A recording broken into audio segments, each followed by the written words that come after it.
This is the Read to Lead podcast, episode 341.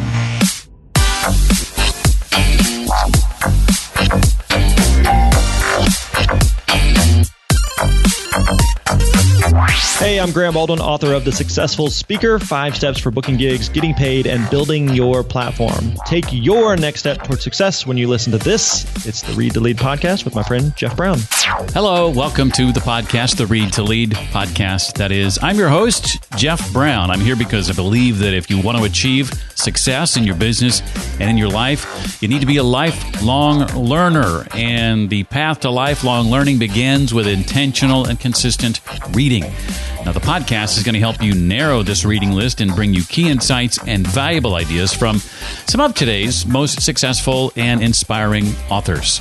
Today, you and I are being joined by Roger L. Martin. We're going to be diving into his book, When More Is Not Better: Overcoming America's Obsession with Economic Efficiency. I'll be asking Roger to share about the dark side of efficiency, an argument against teaching with certainty, at least with regard to economic models, what you as a business executive can learn from a certain Miami Beach restaurant, and plenty more.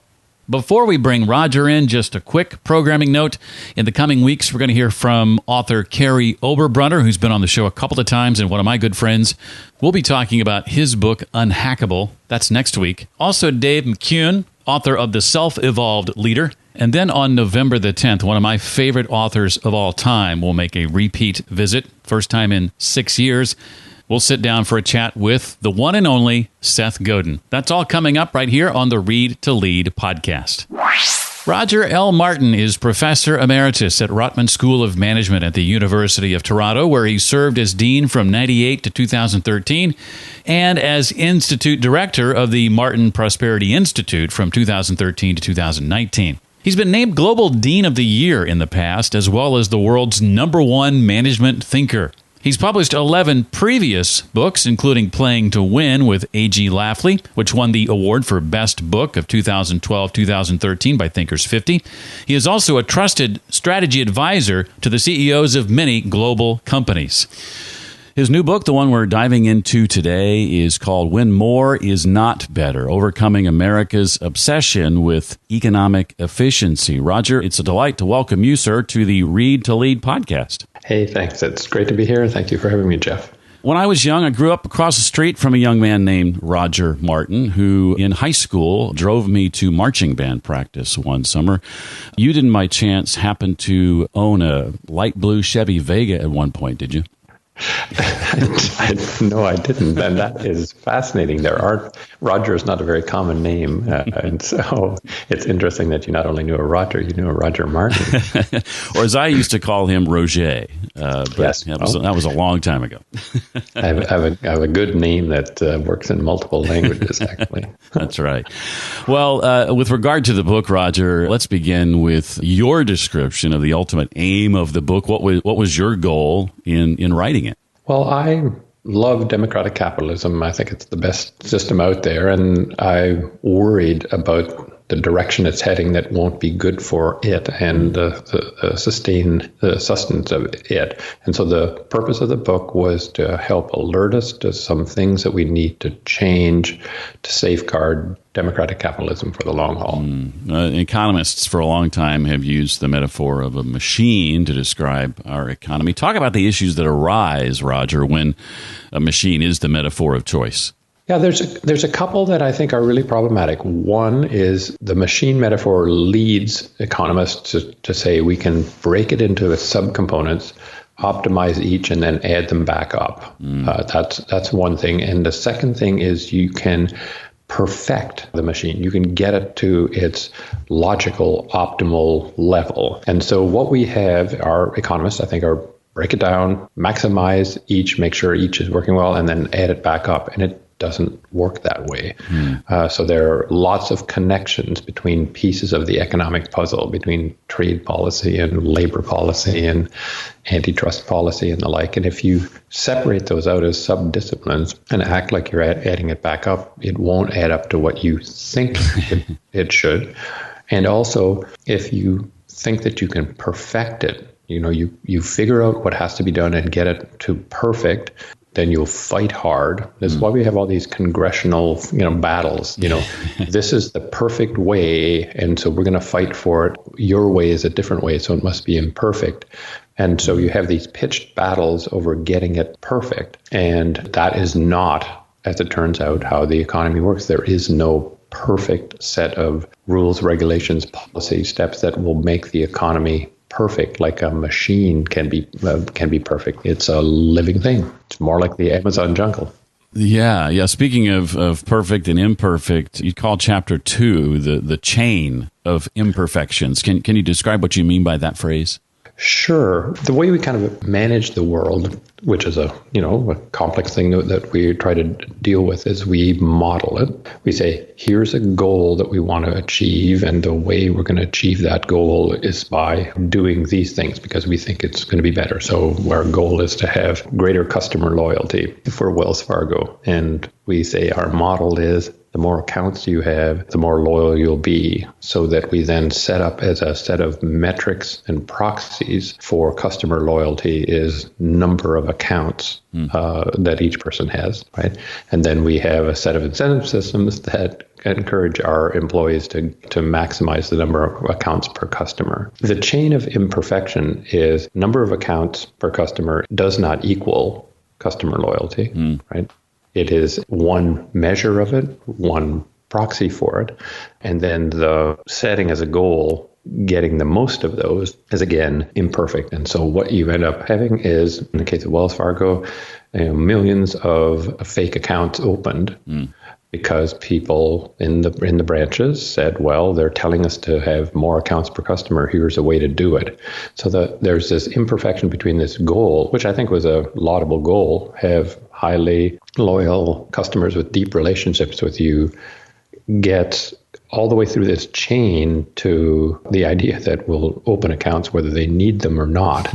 And that kind of thing happens more often than we'd like to believe. We start to believe our models, our reality, and you can have these simple kind of equations that say a complex thing called loyalty can be reduced to one measure, which we then pound away at in ways that don't get us what we want at all.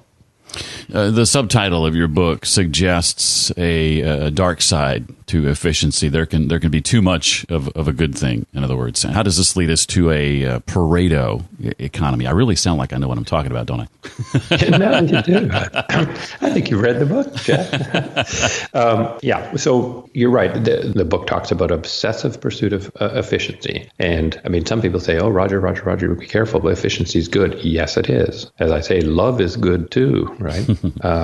But obsessive love, the sort that causes you to beat up your partner, that's not good. Similarly, obsessive pursuit of efficiency, what it's done is when we say there's an economic machine and we want to make it as absolutely efficient as possible, we get rid of all the slack, all the buffers in the system, and we put pressure. We open up all markets, we deregulate them, we globalize them, we fight for the lowest possible wages, so we outsource everything to China or elsewhere. All of that has the effect of putting more pressure on economic systems, on markets, on labor markets, on industries. And what we've come to understand in the way that the complex adaptive systems work in the world is that when you put more and more pressure on them and reduce the costs of connection in them, you turn distributions that are more bell-shaped,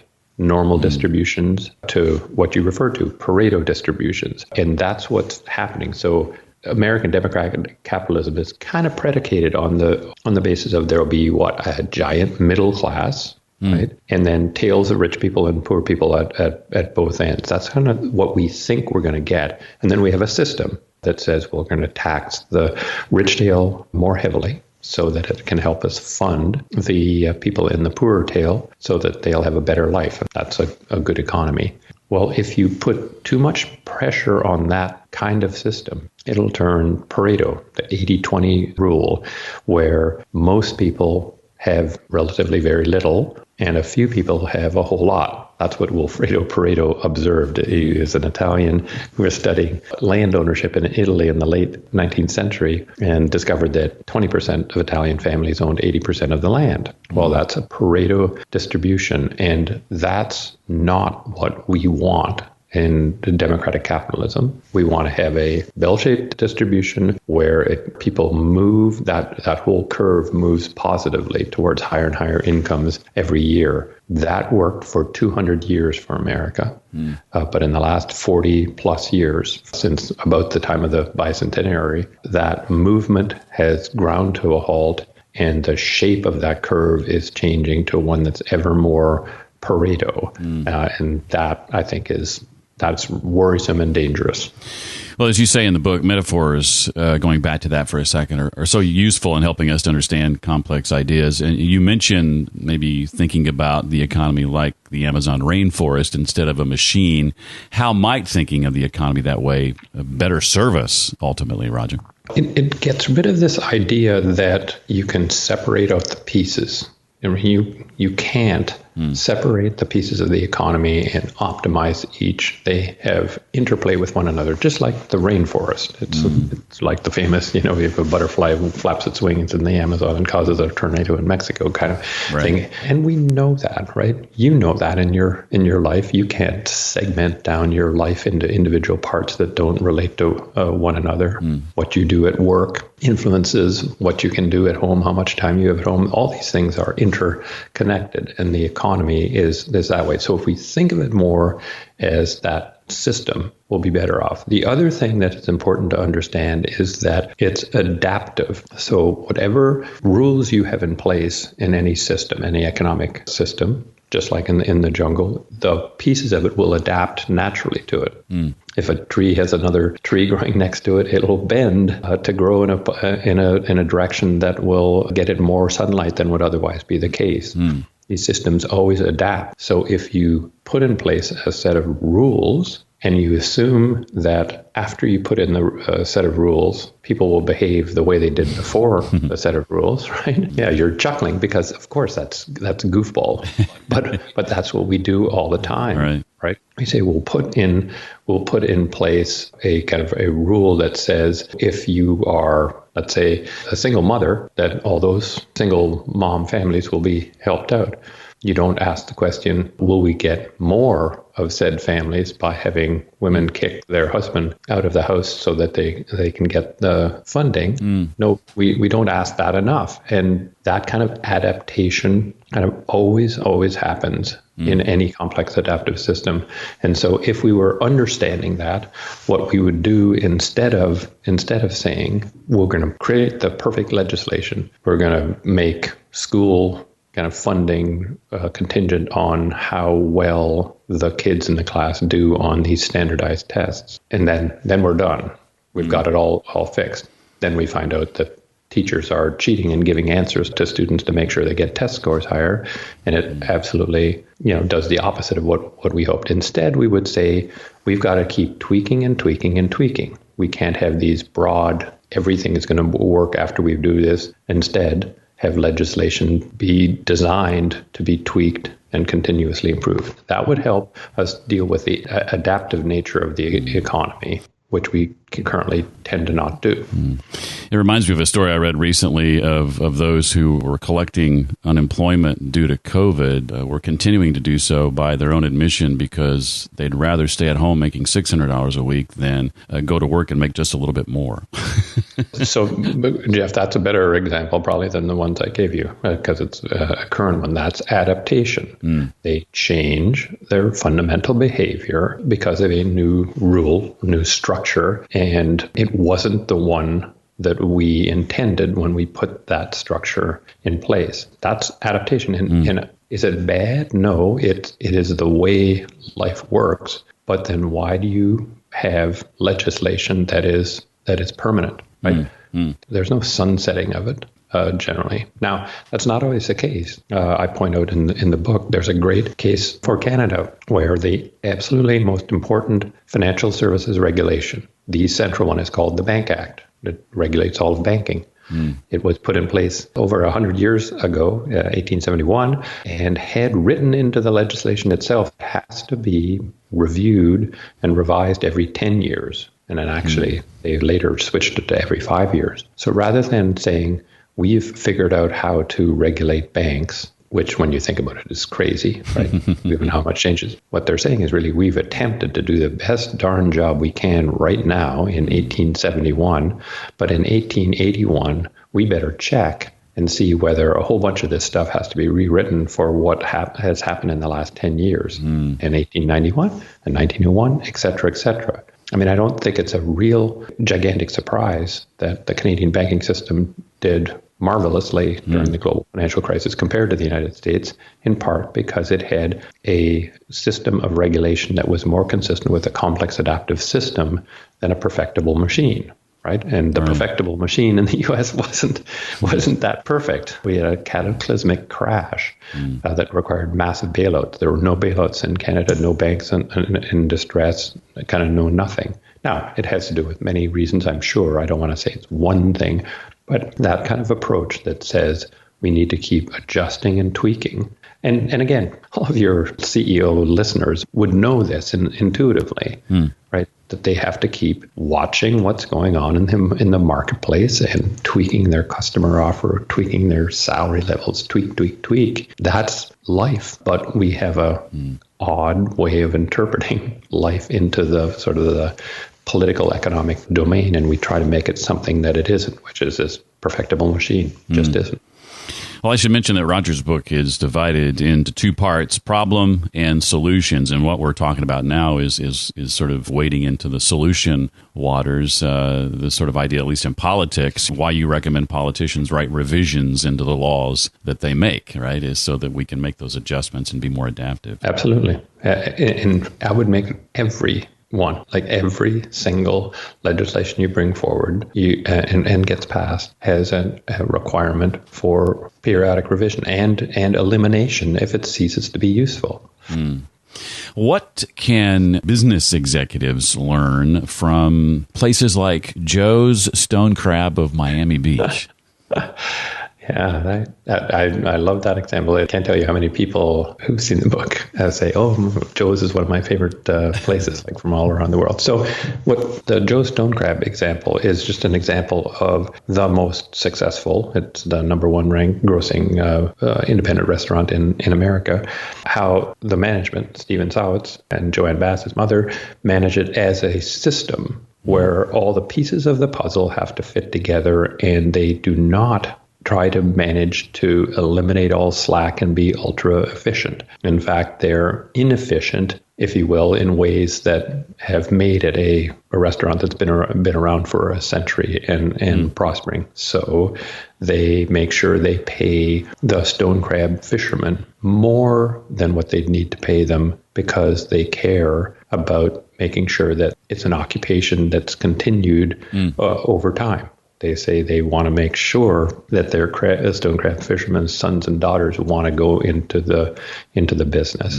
They pay their staff more than they'd need to pay their staff, and so they have continuity. People will stay 5 times longer than the industry as a whole. They have to make sure that they are a restaurant that's available to people of lower income. They keep a half fried chicken entree on for $6.99, even though that's below their cost, because stone crabs are a very expensive entree and they want to make sure it's accessible to everyone. All of those things, treat it as a system that you've got to nurture. You've got to nurture your employees. You've got to nurture your purveyors. You've got to nurture your client base. You've got to adjust over time, which they have, and not be slaves to what people would think of as being most efficient. I remember Joanne Bass, who's the mother who used to run it, and now the son run it, says, they always tell me I'm being inefficient with the $6.99 half chicken entree. But she says it's not inefficient. It's part of what makes Joe's Stone Crabs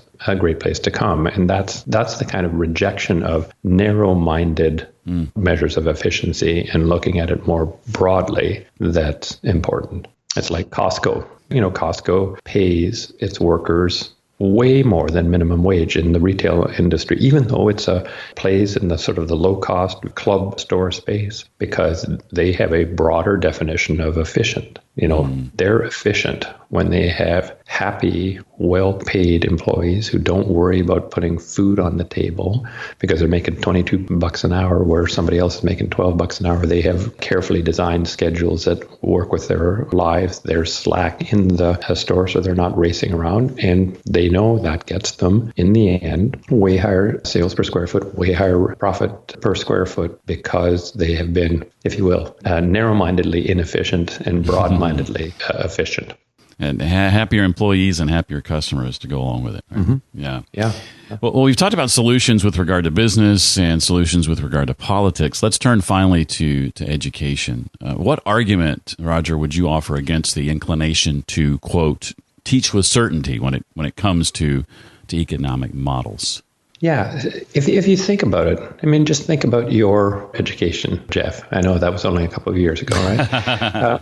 The form of most of your testing was there's a right answer and a whole bunch of wrong answers, and your job is to get the right answer. That would be the case if you had multiple choice. All your standardized tests would have been multiple choice, SATs and LSATs and GMATs and the like. But even in others, there's a right answer and a wrong answer. So you're teaching the student that there are certain answers, that life is certain and you can be certainly right and certainly wrong. That's simply not the way the world works and the economy works. There are things that are more productive and more righter than wrong, but most things, there are nuances, and we don't teach that. We teach certainty, which is consistent with the perfectible machine. Figure out how to make the machine work perfectly, and that's the right answer. Instead, we should be teaching that the world isn't that way. There are just paths you can head down that end up being, with feedback on that path, more productive and some less productive, and you're going to have to keep tweaking and tweaking and tweaking. And that is a different way of relating to other people, right? And all we have to do, again, is look at Washington to say, when you think there are certain right answers and certain wrong answers, how do you behave? You behave as if you should fight to the death to have your right answer prevail, and it will prevail for all time. And all you get is the kind of gridlock. People are relatively disgusted by it for a good reason. But it all stems from a perfectible machine model where you should have certainty about the veracity of your answers. And that starts in kindergarten, right, and it's inculcated the entire way through the educational system. And I think educators have got to recognize the role they're playing in training people to produce the kind of thing we have in Washington. Good point. Well, Roger, I got a couple of questions not directly related to the book that I want to shoot your way in the time we have left. Before I do that, anything else from the book you want to make sure we walk away with? No, I think you've done a good run through of the core themes of the book, enough hopefully to get people interested in going deeper. That's the goal. That's the goal for sure. Well, speaking of books, what about a book or two through the course of your career you've encountered? What are books that you recommend to others or that you go back to? Is there a title or two that comes to mind when I ask that question?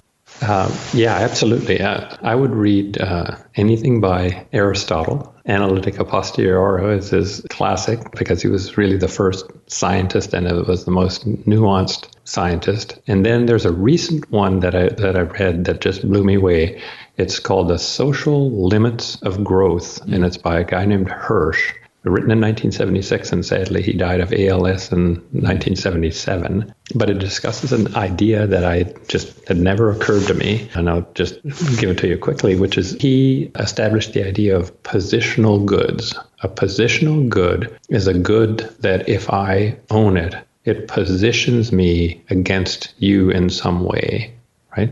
So having the best property in the Hamptons, I have it and you don't have it.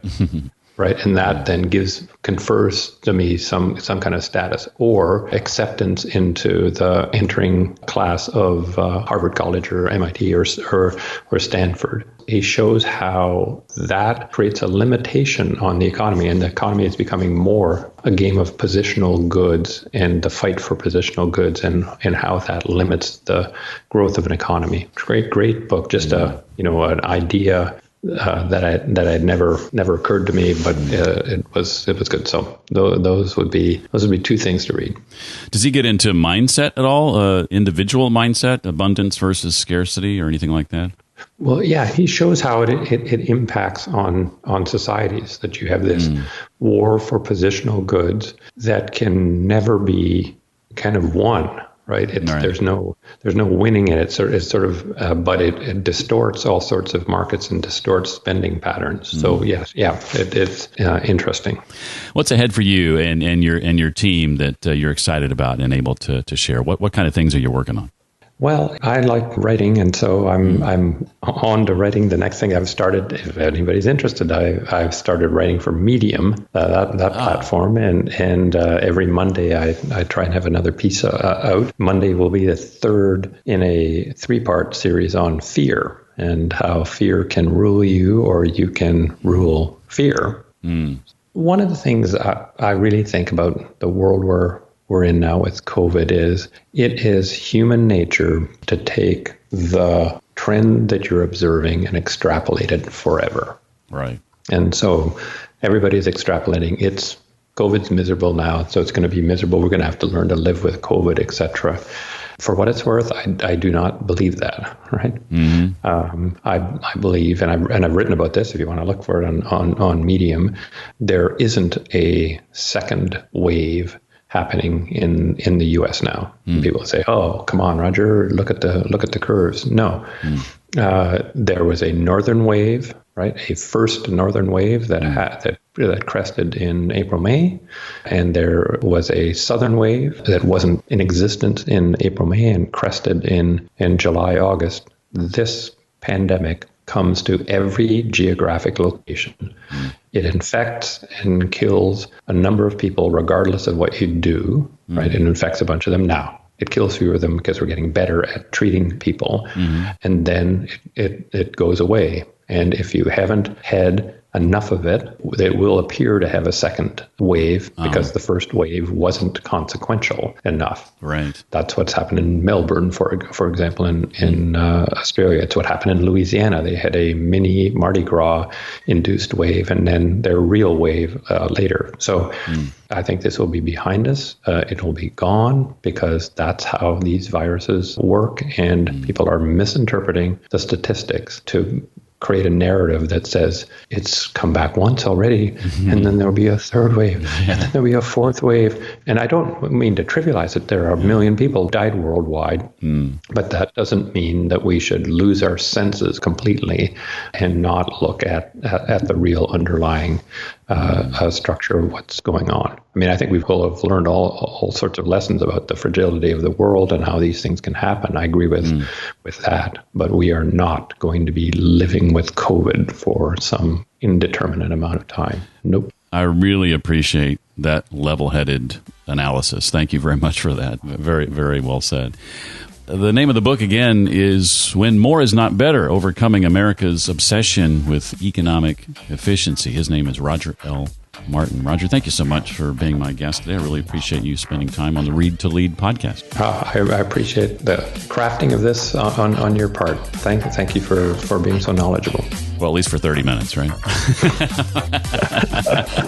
For more on Roger, his work, the books he recommended, and the other links and resources we touched on, just visit the page I've created just for this episode. That is readtoleadpodcast.com/341 for episode 341. Please be sure and send your questions, suggestions, comments, and or feedback to me directly, Jeff, at readtoleadpodcast.com. And if you're so inclined, a rating and review in your podcast app of choice is always appreciated. Well, that about wraps it up for this week. Thanks for being here. I look forward to seeing you next time. Until then, remember, leaders read and readers lead.